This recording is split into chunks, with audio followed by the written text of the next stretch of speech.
Hello, Mooncrafters. Welcome. This is Craft of Moon.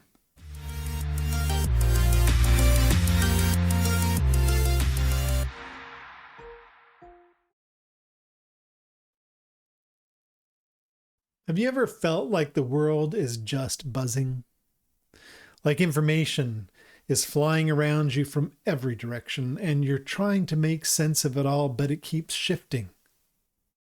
Maybe you feel pulled in two directions at once, or like your mind is racing, trying to keep up with everything happening around you.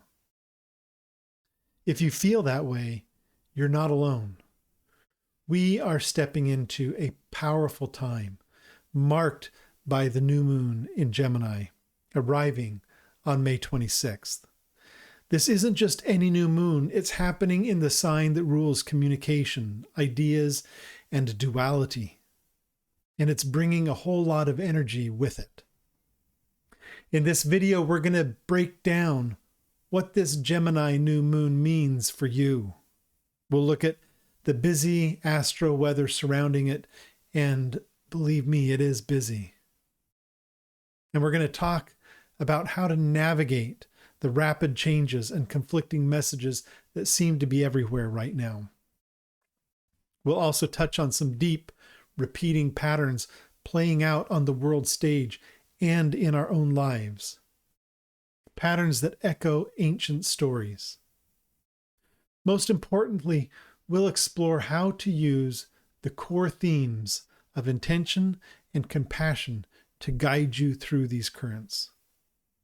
Stick around because understanding these energies can help you move with the flow instead of fighting it. If you're new here, hit that subscribe button and ring the bell so you don't miss out on future insights.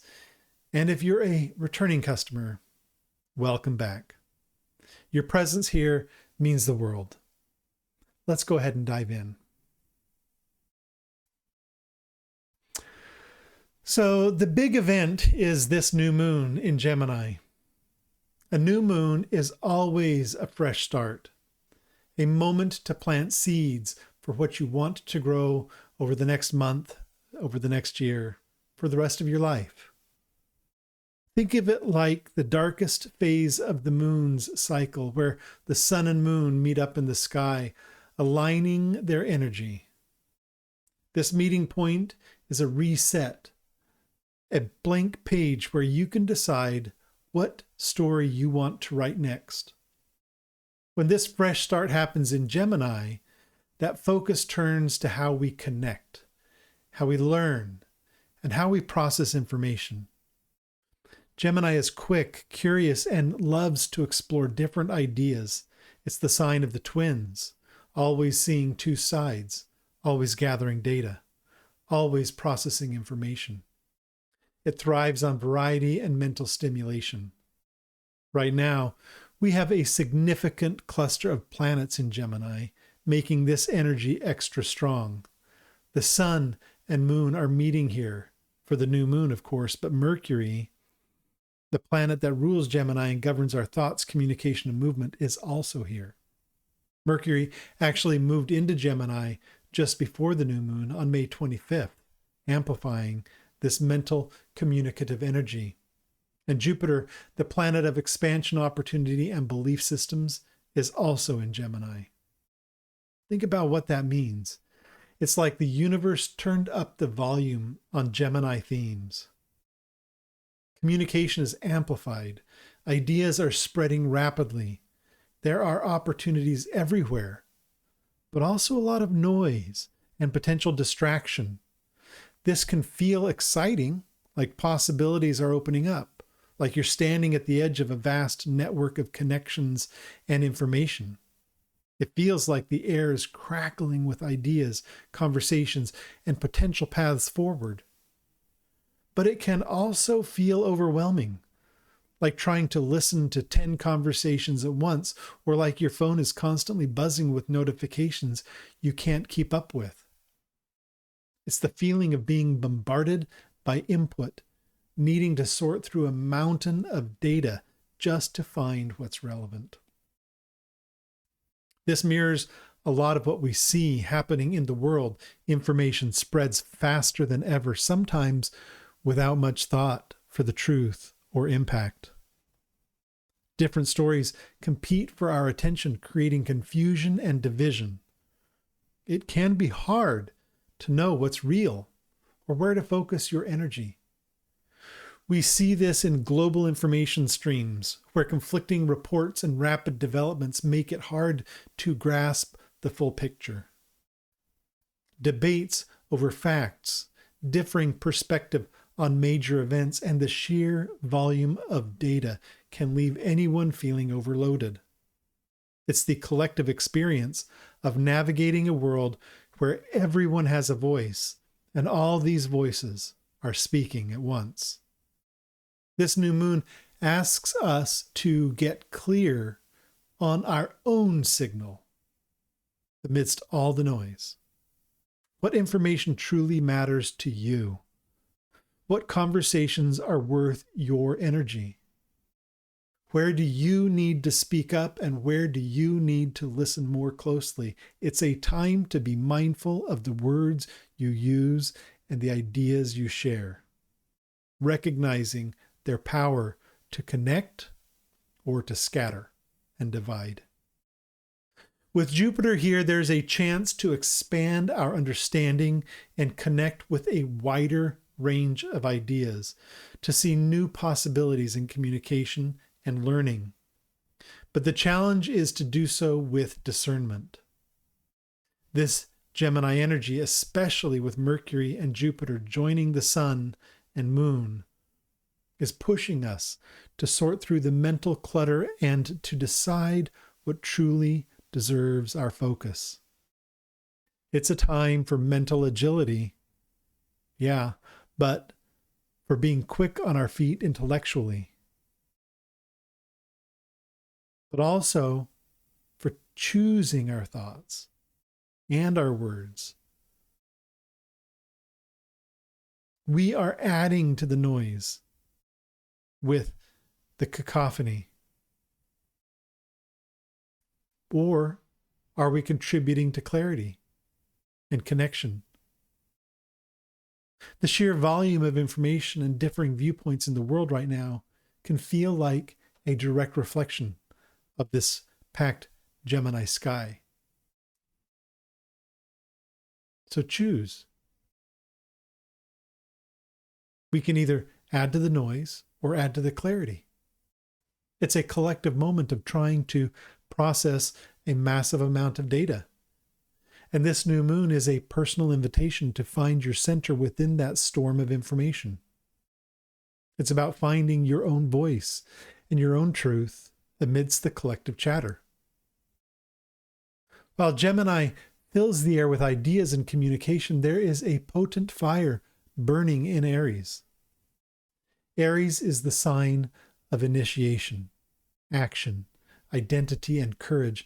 It's the first sign of the Zodiac, like the spark that starts everything. Aries is about asserting yourself, pioneering, and leading the way. And there we have Venus, Saturn, and Neptune all in Aries. And just before the new moon, Saturn moved into Aries on May 24th, making this energy even more significant. Saturn entering a new sign always marks a shift in where we need to build structure and face reality. Venus in Aries can make things feel a bit challenging in relationships and around values. Venus likes harmony and connection, but Aries is about asserting the self, sometimes fiercely. It's like trying to build connection or find balance while everyone is focused on their own path, asserting their own needs, or fighting for what they believe is right, sometimes without considering others.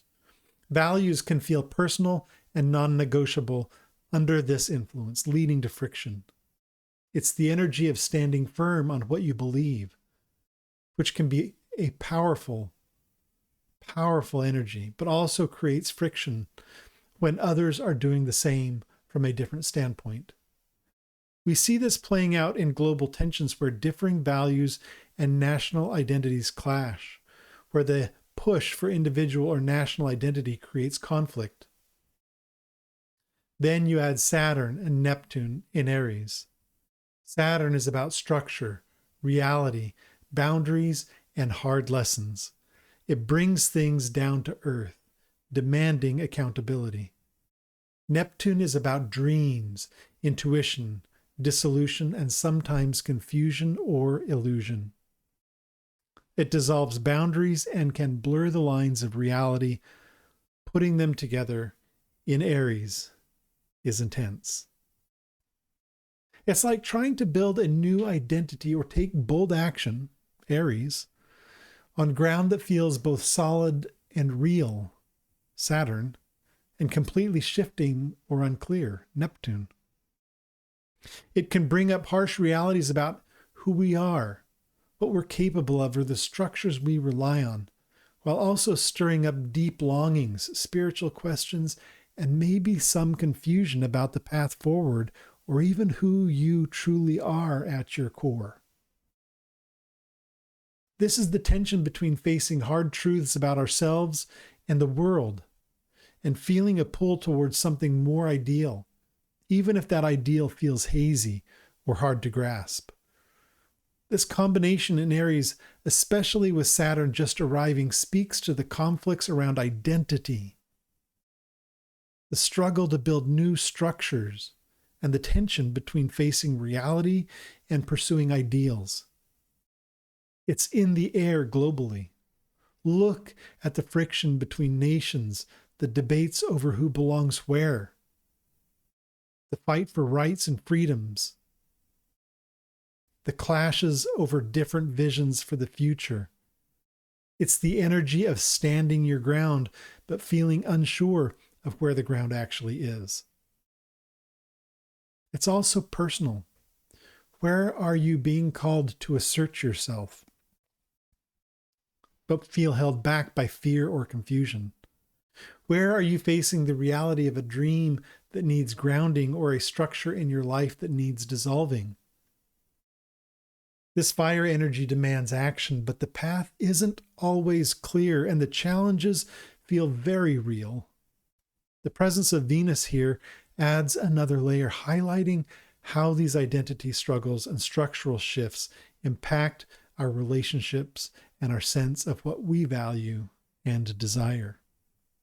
It's a potent mix of assertion, reality checks, and blurred lines, all demanding that we confront who we are and what we stand for in a world that feels both rigid and uncertain. This Aries fire is pushing us to define ourselves and act, even when the path is obscured by mist or blocked by walls. Beyond the Gemini air and Aries fire, other energies are adding layers to this picture, shaping the landscape we're moving through. Mars is in Leo, bringing a need for bold expression, creativity, and maybe a bit of drama. Leo is the sign of the performer, the leader, the heart. Mars here wants to act from a place of pride and passion. This energy wants to shine and be seen, which can either fuel our new moon intentions with creative drive or add another loud voice to the already crowded conversation. We see this energy in leaders asserting their will, in public figures dominating the headlines, and in the general desire to be recognized or heard. It's a powerful drive to express ourselves and make our mark. But in a busy world, that can sometimes feel like everyone is competing for the spotlight. It's the energy of ego and self-expression seeking an outlet. Uranus is in Taurus. Uranus is the planet of disruption, innovation, sudden change. Taurus is about value, security in the physical world, money, resources, the earth itself. This transit continues to shake up our sense of what is valuable and secure. It's linked to shifts in finance and the economy. technology that changes how we handle resources like digital currencies and unexpected changes in the physical environment or food supply. We see this in economic volatility and discussions around global trade and the impact of technology on traditional industries. It's asking us to find security in new ways, to be open to innovation in how we handle our money and resources, and to expect the unexpected when it comes to the material world. I've recently started a new blog or a new newsletter on Substack.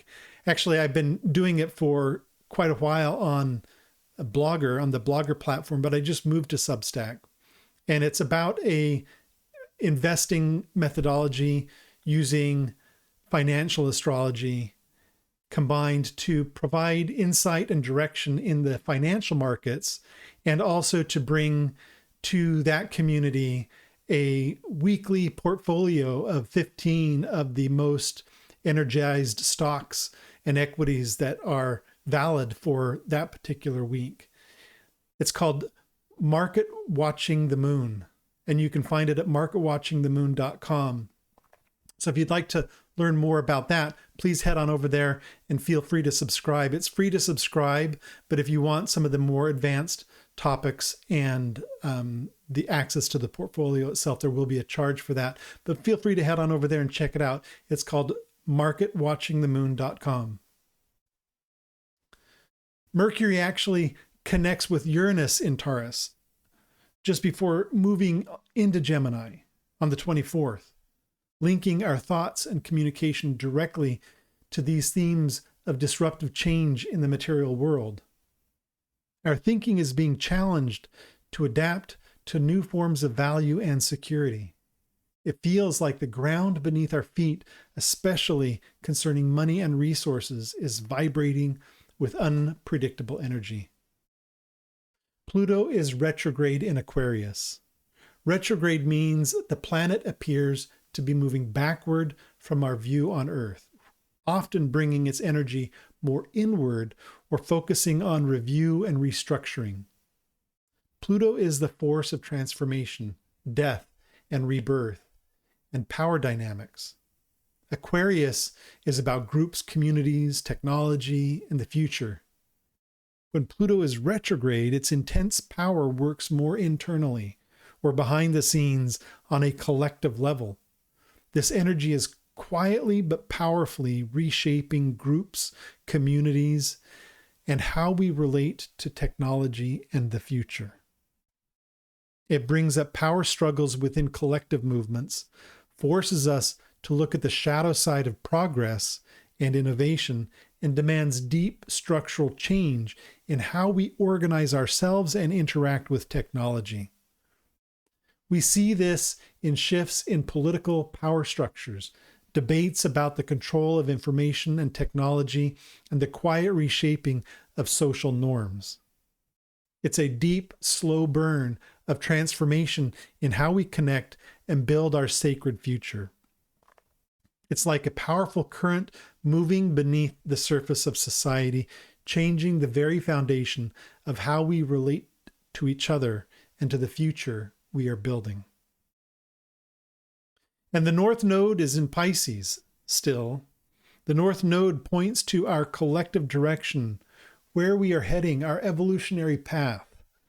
In Pisces, it's guiding us towards compassion, intuition, spiritual connection, and dissolving boundaries. This energy is a counterpoint to the intensity elsewhere. It reminds us that amidst the conflict, rapid change, and focus on material or intellectual pursuits, there is a call to empathy, understanding, and letting go of rigid divisions. It asks us to connect on a deeper, more feeling level, and to trust our inner knowing, and to remember our shared humanity. The moon connected with the North Node in Pisces just before the new moon on May 21st, highlighting this path toward compassion and intuition as we move into this new cycle. It's the quiet pull towards seeing beyond the surface and connecting heart to heart, a reminder that our collective growth lies in empathy and unity. These energies in the sky aren't just random movements. They echo ancient patterns and archetypes that have played out throughout history. They are like characters in a timeless story whose themes reappear in different forms across the ages. Two archetypes that feel particularly present now and whose patterns seem to be repeating in significant ways are Eris and Chiron. I've recently put out a video on these particular planets. It came out about 7 days prior to this one. And you can find that on my channel if you want to dive into those archetypes. But Eris is the archetype of discord. In myth, she wasn't invited to a party, so she threw a golden apple marked for the fairest into the gathering, sparking conflict born from pride and competition among the goddesses. Eris shows up when there is a hidden tension, a feeling of being overlooked, or a competition for something perceived as highly valuable, the golden apple. She reveals the cracks in systems or relationships where resentment or perceived unfairness exists. She stirs the pot, bringing underlying issues to the surface through conflict. We see this archetype playing out globally. Conflicts over resources, power, who is right. It highlights how pride and the chase for perceived value can create strife and reveal underlying issues that were previously ignored. Think about the conflicts we see in the world. The disputes over territory or resources, the competition for dominance.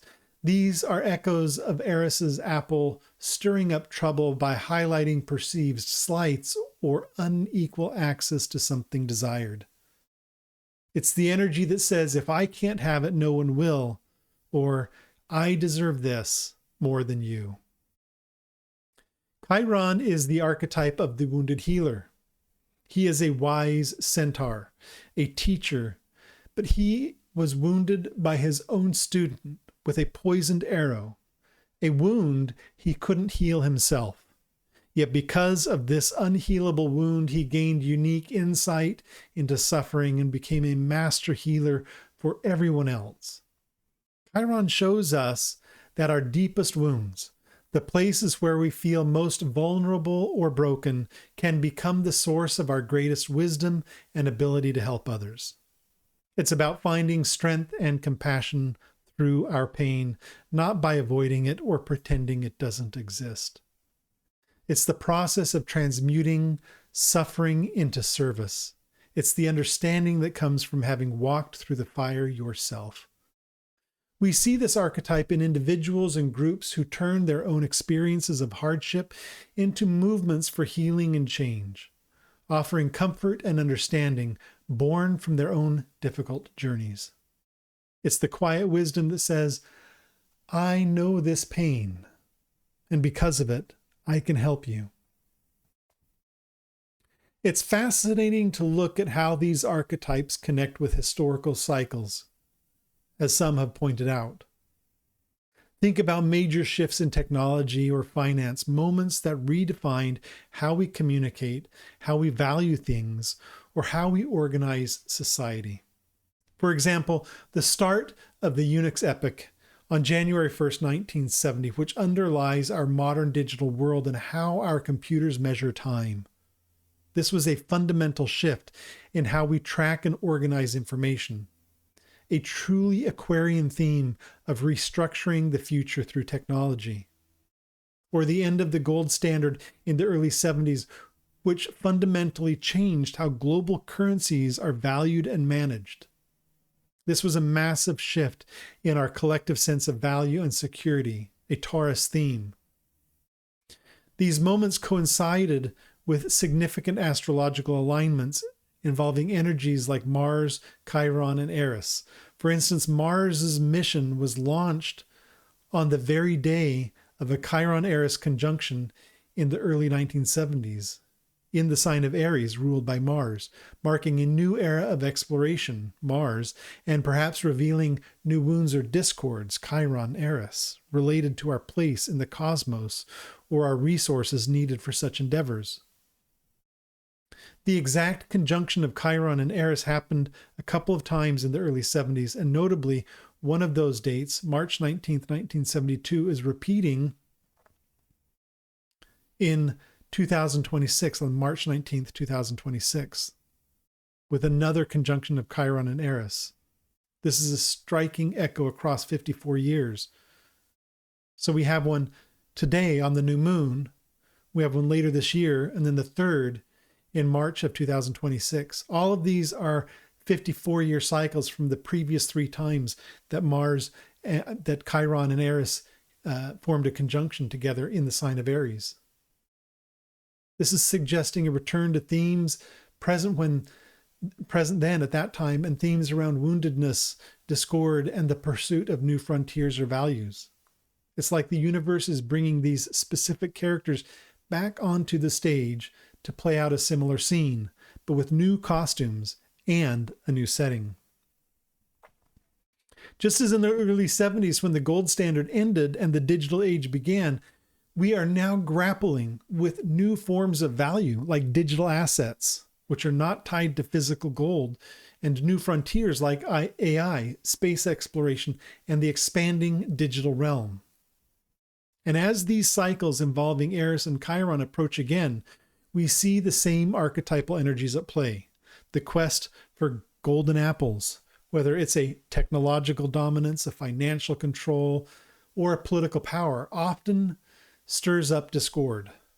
Eris, it highlights the competition, the perceived slights, the underlying tensions that drive conflict, and the challenges we face, the wounds we carry, individually and collectively, symbolized by Chiron, are part of the journey.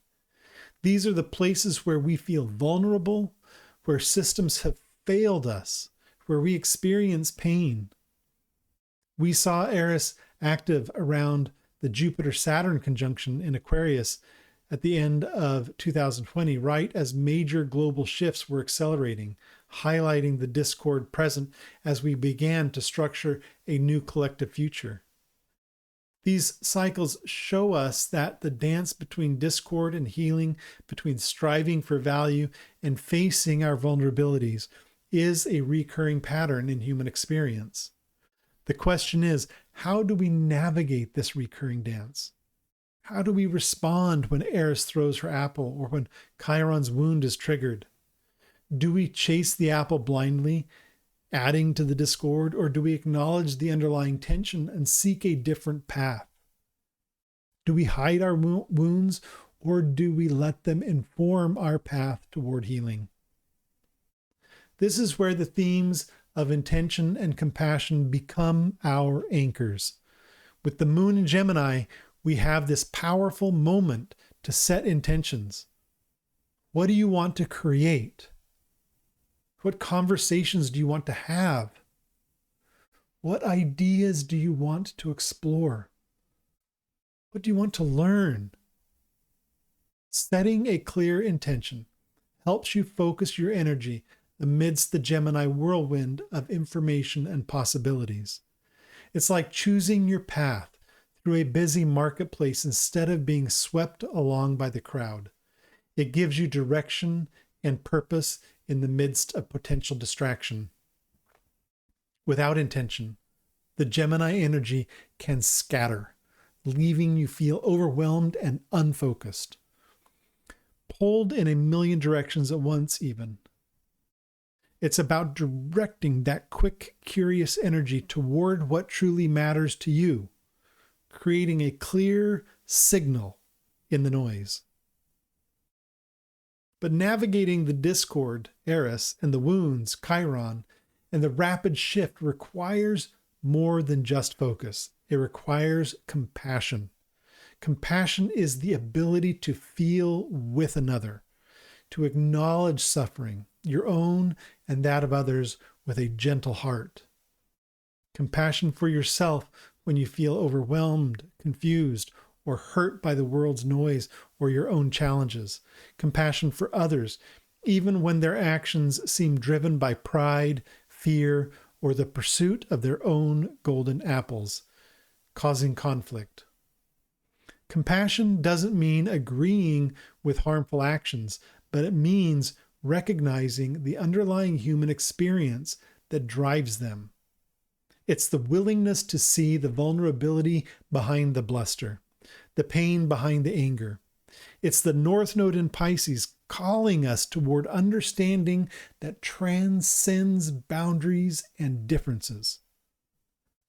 Think about the currents we're in. There's the fast-moving stream of Gemini information, the fiery rapids of Aries conflict and identity struggles, the disruptive waves of Uranus shaking up security, and the deep undertow of Pluto transforming power structures. We can't stop these currents. Trying to fight them head-on is exhausting and often futile. But we can learn to move with them.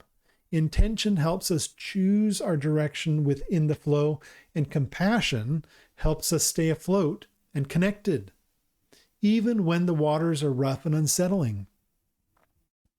Compassion is the life raft in the storm, allowing us to stay connected to ourselves and others when everything feels chaotic. It softens the edges of the sharp conflicts and soothes the ache of deep wounds. Compassion is the key to integrating the wounded healer within us.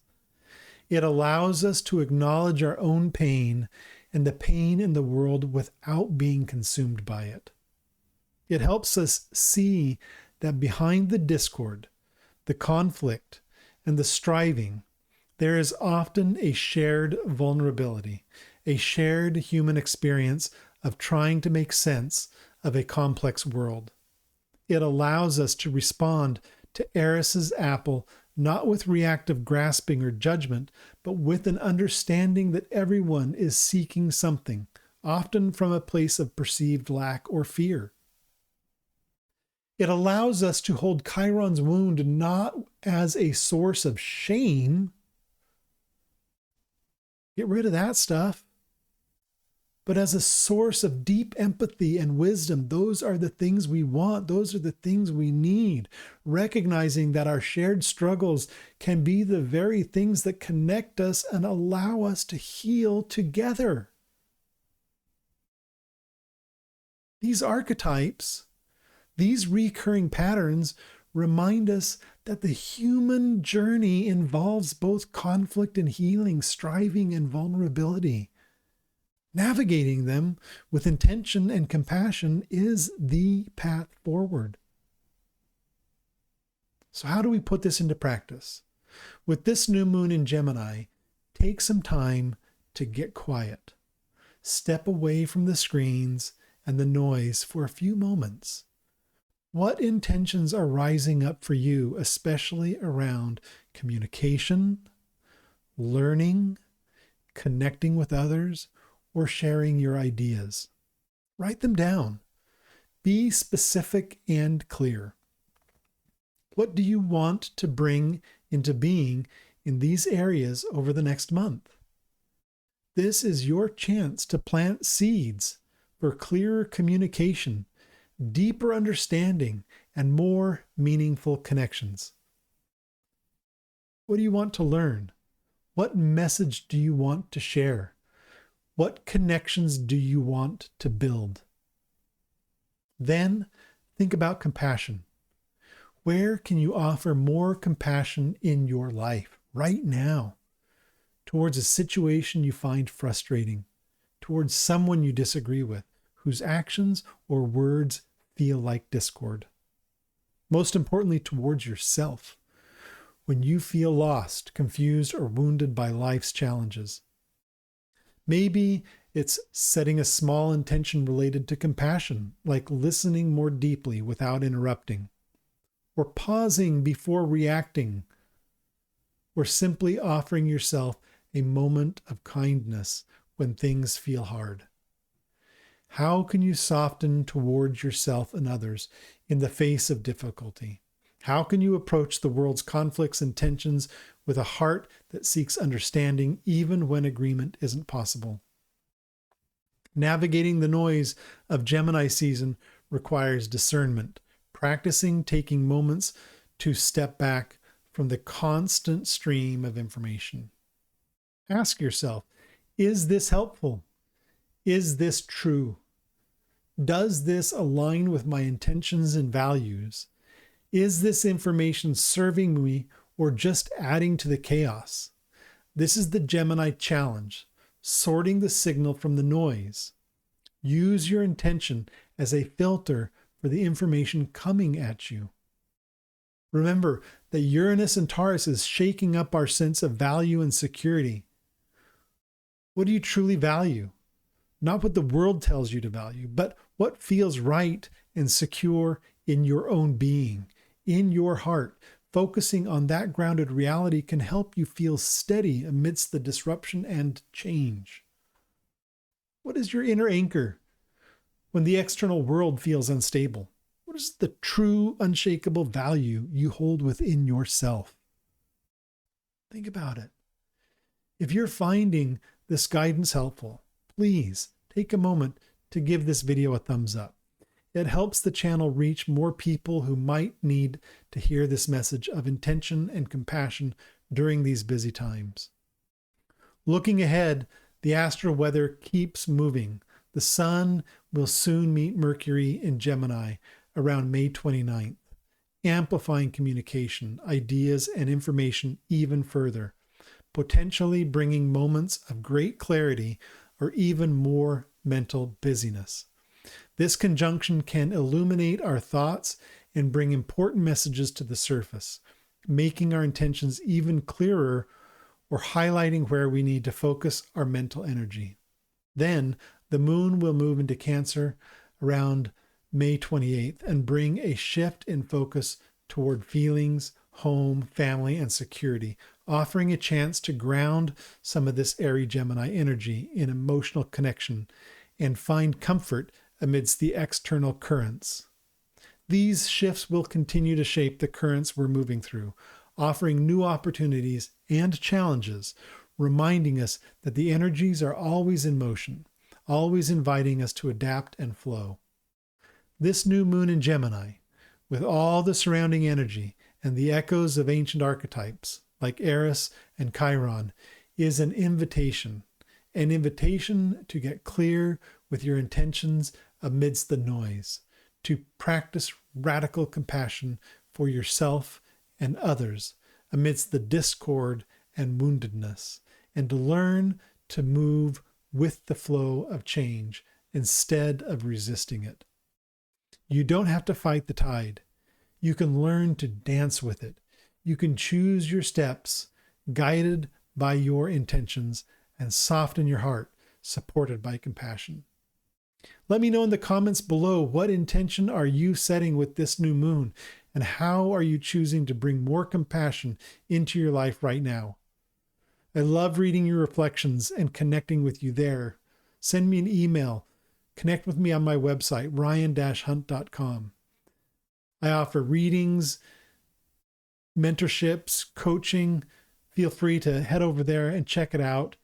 And if you haven't already, subscribe to this channel for more insights on navigating these powerful astro energies and finding your flow. Until next time, keep your eye on the sky and make a wish upon a star.